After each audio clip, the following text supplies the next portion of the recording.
Welcome back to the Print 3D channel. Today is February 28th, and that means day 59 of the 3DP 365 project. And on today's episode, we're going to show you how we printed out this cute little garden frog, so stick around.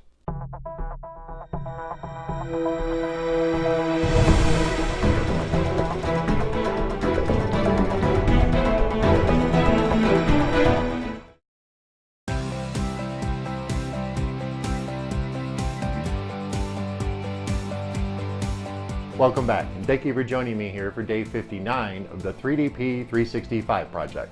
If you're unfamiliar with the project, check out the description below. I put a fact section down at the bottom that'll give you all the details. And don't forget to check out that MatterHackers affiliate link. If you're in the market for a new printer, printer parts, or you need some filament, and you use that link, it'll kick a little bit back to the channel. It doesn't cost you a thing, and we really appreciate it. But on today's episode, we printed out this cute little garden frog. And for this print, we use MatterHackers PRO PLA in the color of green on our all-new gMax 1.5 XT+.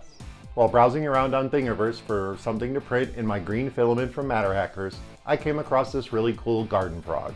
While it isn't very detailed, it is a very cool model, and it's perfect for a small print. And our print turned out pretty awesome, and I'm anxious to show you the results. So let's head over to Thingiverse, and I'll show you where to download the model. Then we'll tab over to Simplify 3D and I'll show you my settings for this print. Then we'll fire up some of that time-lapse footage and I'll meet you guys back here at the workbench. Okay, so here we are at Thingiverse. Here is the Garden Frog by Kijai. I believe I'm saying that name correctly. And I'll put the link down in the description so you can download and print this yourself. And this is a very easy print. As you can see, it's been collected quite a few times, but it hasn't been printed yet. But of course, we've already printed ours, so let's tab over to Simplify 3D and I'll show you my settings for this print. Okay, so here we are in Simplify 3D, and I've dropped the model down on the print bed at 100%, so let me show you my process settings. Under layer height, we did a 0.2mm layer height with 3 top and 3 bottom solid layers and 3 perimeters. We also ran a skirt at 8mm from the object and 4 outlines. For infill, we used 10% on this little model and didn't generate any support material. For temperature, this is MatterHackers PRO PLA, so my temperatures are 206 and 208. And for cooling, we have our 3-stage cooling system set up. And under speed, we ran this out at 50 millimeters per second. So let's hit OK. And let's hit prepare to print and I'll show you how it's sliced. And there's our finished slice, and let me play this through. It's a pretty simple print. And there is a little bit of detail here on the model, of course. And our gMax did an amazing job on this print, and I'm anxious to show you the results. So let's fire up some of that time-lapse footage and I'll meet you guys back over at the workbench.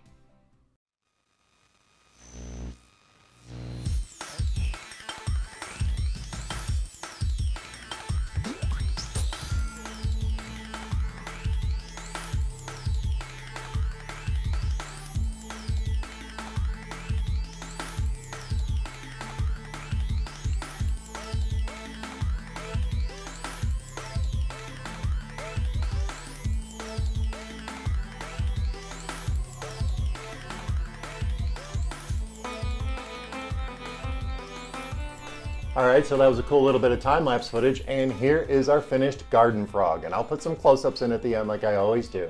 But this guy turned out stellar. He looks awesome. There is a little bit of an issue here on his chin, but that's a pretty steep overhang, and I didn't want to use any support material and mar up the finish. Because the finish on this looks amazing. It is so nice and smooth. The seam, of course, runs up the side here, but it's almost invisible. Even down to his little hand sitting on the little bit of rock and the texture on the rock. That all looks really awesome. And of course, this MatterHackers PRO PLA in the color of green was the perfect choice. And my gMax did an amazing job of picking up all this detail. Well, that about wraps it up for day 59 of the 3DP 365 project. I hope you found this episode interesting and informative. Please remember to subscribe to the channel, comment, like, and share those videos. And join me again tomorrow for the very next episode of the 3DP 365 project.